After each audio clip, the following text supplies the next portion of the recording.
India में इस समय अगर कोरोना इन्फेक्शन से सबसे ज़्यादा संक्रमित कोई शहर है तो वो है मुंबई। 16 अप्रैल के फिगर्स के हिसाब से मुंबई में 987 कोरोना इन्फेक्शन केसेस हैं। लेकिन थोड़ा बारीकी से समझें तो मध्य प्रदेश की कमर्शियल कैपिटल कहे जाने वाला शहर इंदौर इंडिया की नई कोरोना कैपिटल बन चुका है। इंदौर की पॉपुलेशन और मुंबई की पॉपुलेशन में 5 गुना का अंतर है, लेकिन यहाँ पर जो कोरोना इन्फेक्शन केसेस हैं उनमें 5 गुना का अंतर नहीं है। इंदौर में 16 अप्रैल के दिन total 842 corona positive infection cases देखने को मिले हैं। Indore is the cleanest city of India. ये शहर इतना साफ़ और स्वच्छ है कि दुनिया भर में इस शहर की सफाई की मिसालें दी जाती हैं। यहाँ तक कि कुछ फॉरेन यूनिवर्सिटीज़ में स्टूडेंट्स को इस शहर की क्लीनलीनेस के ऊपर केस स्टडीज़ भी पढ़ाई जाती हैं।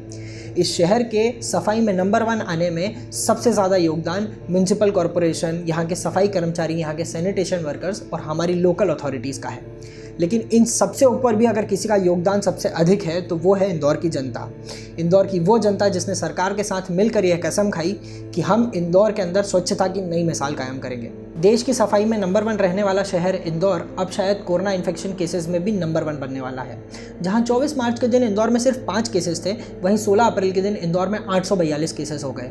इन 842 में से 47 लोगों की इस इन्फेक्शन के कारण मौत भी हो गई। जहां दुनिया भर में कोरोना इन्फेक्शन के कारण डेथ का रेट 2% है एवरेज, वहीं इंदौर में ये रेट 5.5% है। इन बढ़ते हुए कोरोना इन्फेक्शन केसेस के अलावा भी इंदौर में ऐसे बहुत सारे केसेस हो रहे हैं जिसके कारण इंदौर का नाम आए दिन न्यूज़पेपर और सुर्खियों में देखने को मिलता है। 1 अप्रैल के दिन इंदौर के टाटपट्टी बाखल एरिया में जो 2 डॉक्टर और 3 पुलिस ऑफिसर्स की टीम पहुंची थी, उसे वहां की भीड़ ने पत्थर मारकर भगाया था। इसके कारण पूरे देश में इंदौर का नाम हुआ था।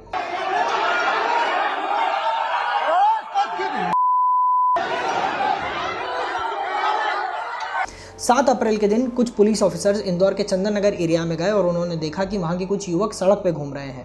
जब पुलिस ऑफिसर्स ने उन युवकों को अपने घर में जाने की हिदायत दी और कहा कि लॉकडाउन के अंदर घर में ही रहना चाहिए, तो उल्टा उन युवकों ने उन पुलिस ऑफिसर्स की गाड़ी पर और उन पुलिस कर्मियों पर पत्थर बरसाना शुरू कर दिया। इसके अलावा जब मार्च एंड के समय जब कुछ डॉक्टर्स और कुछ पुलिस ऑफिसर्स की टीम इंदौर के रानीपुरा एरिया में नॉर्मल कोरोना हेल्थ चेकअप के लिए गई, तो वहाँ रानीपुरा के अंदर लोगों ने अपने घरों की बिल्डिंग के ऊपर से डॉक्टर्स और नर्सेस के ऊपर थूकने की कोशिश की ताकि वो लोग भी इन्फेक्ट हो सकें। आपके पास अभी पुलिस में कितने जवान हैं? आपके पास बल कितना है? कोई गाड़ी निकल रही क्या अभी?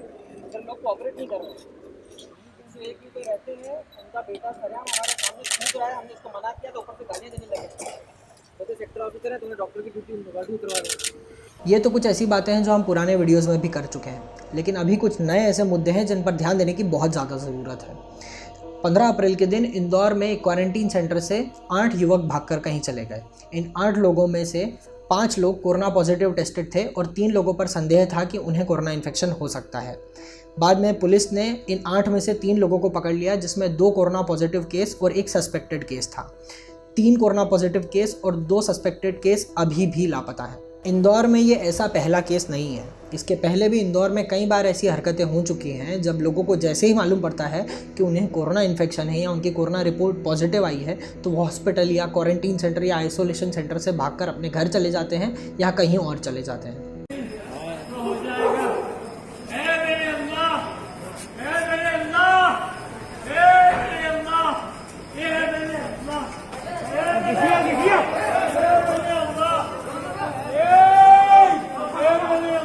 इंदौर शहर में अभी एक नई और प्रथा देखने को मिली है।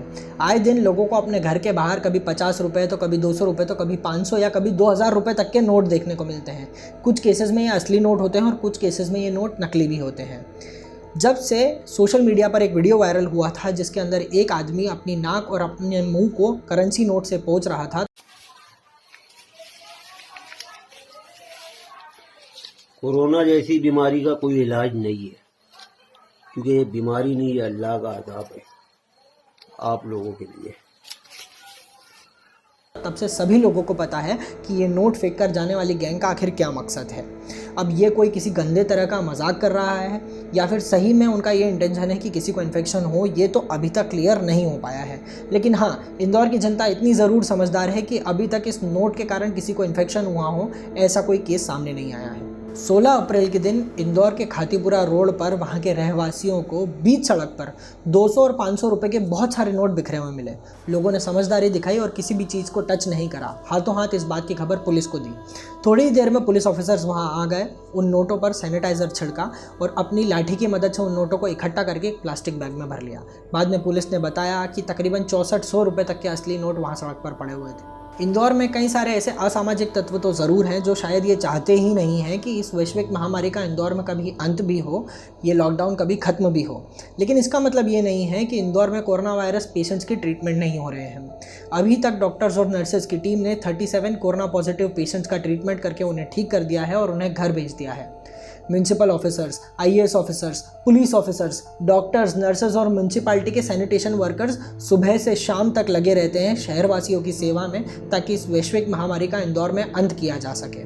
कई सारे officers, doctors, nurses, sanitation workers तो अपने घर तक नहीं जाते, या तो गवर्नमेंट क्वार्टर्स में या क्वारंटीन सेंटर्स में, आइसोलेशन सेंटर्स में या गेस्ट हाउसेस में रुकते हैं अपने परिवार से दूर, कि कहीं उन्हें इस बीमारी के चलते खुद भी इन्फेक्शन लग गया हो तो ये इन्फेक्शन उनके परिवार तक ना पहुंचे। इंदौर लोकल अथॉरिटीज़ ने लोगों के घरों तक राशन पहुंचाने का इंतजाम किया हुआ है।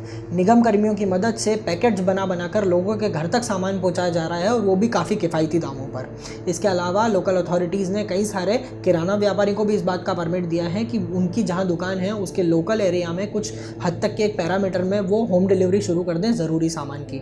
ये सब सिर्फ इसलिए किया जा रहा है ताकि लोग अपने घर से बाहर ना निकलें। उसके बाद में भी आज इंदौर एक कोरोना का बहुत बड़ा हॉटस्पॉट बन चुका है। 14 अप्रैल यानी कि लॉकडाउन के 21वें दिन इंदौर में 206 नए कोरोना इन्फेक्शन केसेस सामने आए। 16 अप्रैल यानी कि लॉकडाउन के 23वें दिन इंदौर में कोरोना इन्फेक्शन के 244 नए केसेस सामने आए।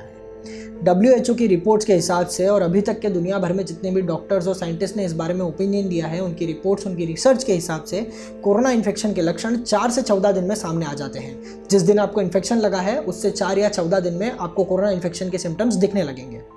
अगर लॉकडाउन के 21वें और 23वें दिन भी नए केसेस सामने आ रहे हैं, इसका साफ मतलब यही है कि लोगों ने लॉकडाउन को ठीक से फॉलो नहीं किया, इसका पालन नहीं किया, इसका उल्लंघन किया, अपने घर से बाहर निकले और लॉकडाउन के दौरान ही वो इन्फेक्ट हुए।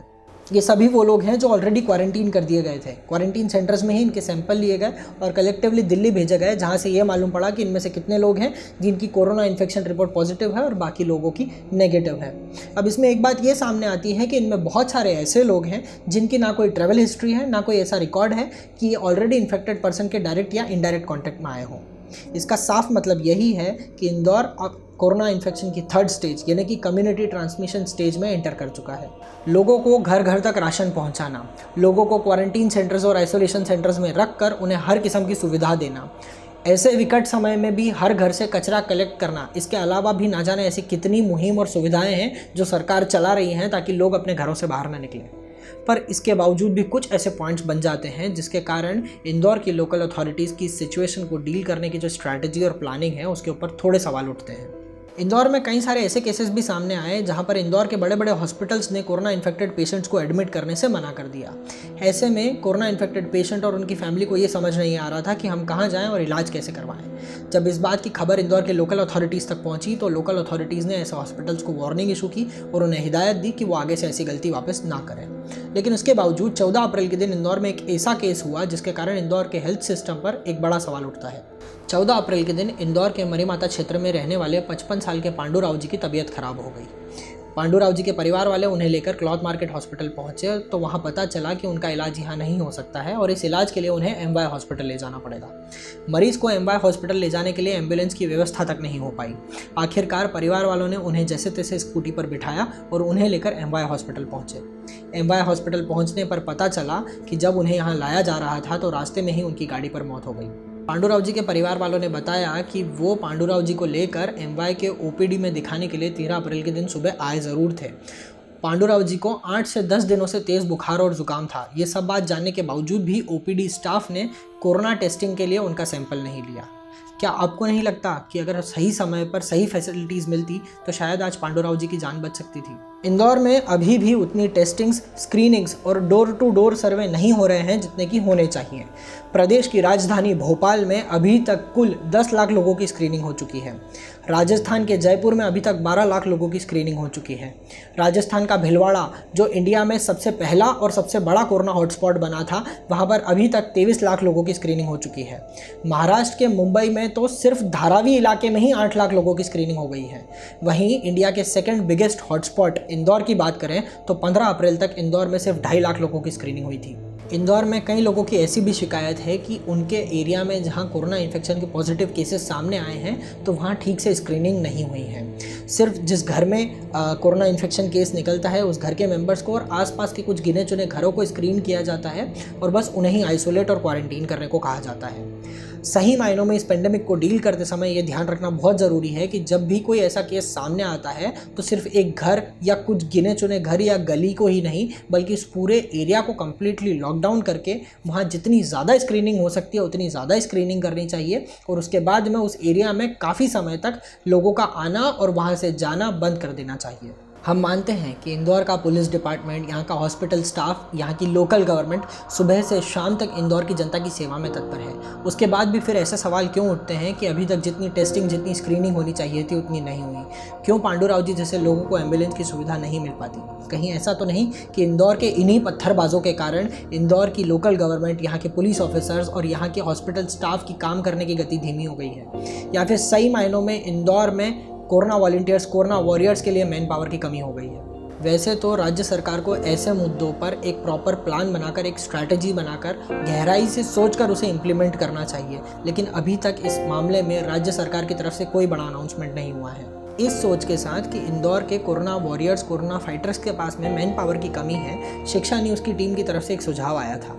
वो सुझाव ये था कि हमें नगर समिति या मोहल्ला समिति बनानी चाहिए। इन नगर समिति, इन मोहल्ला समितियों में लोगों को खुद आगे आना चाहिए, खास करके वो लोग जो डॉक्टर्स हैं या सोशल वर्कर्स हैं। ये लोग सरकार के साथ मिल करके, उनके साथ कोऑर्डिनेट करके एक स्ट्रैटेजी बनाएं और सही लोगों से अप्रूवल लेकर के अपनी कॉलोनी में डोर टू डोर स्क्रीनिंग करना चालू करें। ऐसे में जल्दी से जल्दी, ज़्यादा से ज़्यादा स्क्रीनिंग हो सकेगी, सरकार को भी मदद मिलेगी और पूरा शहर जल्द से जल्द इस बीमारी से निजात पा सकेगा। अगर आपके पास भी ऐसा कोई सुझाव है जिससे कि आपको लगता है कि इंदौर या इंडिया का कोई और शहर या फिर इस पूरे कंट्री का कोई फ़ायदा हो सकता है और हम इस कोरोना की लड़ाई में और अच्छे से आगे आ सकते हैं, मजबूत हो सकते हैं, तो आप उस सुझाव को हमारे साथ शेयर कीजिए। आप हमें कमेंट सेक्शन में लिखकर या फिर हमारे इंस्टाग्राम या फेसबुक पेजेस पर हमें पर्सनल मैसेज करके भी उस सुझाव को बता सकते हैं। आप चाहें तो उस सुझाव को अपनी पर्सनल प्रोफाइल या पेजेस पर शेयर करके #SaveMyCity यूज़ करें और शिक्षा न्यूज़ को टैग करें। अगर हमें आपका सुझाव पसंद आता है तो हम आपका सुझाव सही लोगों तक पहुंचाने की कोशिश करेंगे ताकि उस सुझाव पर सही समय पर अमल किया जा सके। हम जानते हैं कि सिर्फ इंदौर की ही नहीं बल्कि देश के हर शहर, हर राज्य और पूरे देश की सरकार किसी भी विकट परिस्थिति से देश को निकालने का तरीका हमसे बेहतर जानती है। इस वीडियो के माध्यम से हम सिर्फ जनता की आवाज़ सरकार तक और सरकार की आवाज़ जनता तक पहुंचाने की कोशिश करते हैं। उम्मीद है आप लोगों को ये वीडियो पसंद आया होगा। इसे लाइक करना और अपने फ्रेंड्स और फैमिली के साथ में शेयर करना ना भूलें। हमारे YouTube चैनल को सब्सक्राइब करें, बेल आइकन पुश करें, अपने फ्रेंड्स और फैमिली को भी ऐसा करने के लिए कहिए। हमारे फेसबुक पेजेस और इंस्टाग्राम पेजेस को फॉलो करिए ताकि ऐसी और अमेजिंग न्यूज़ और अपडेट्स आप लोगों तक रेगुलरली पहुंचती रहे। And as always, thank you so much for watching Shiksha news.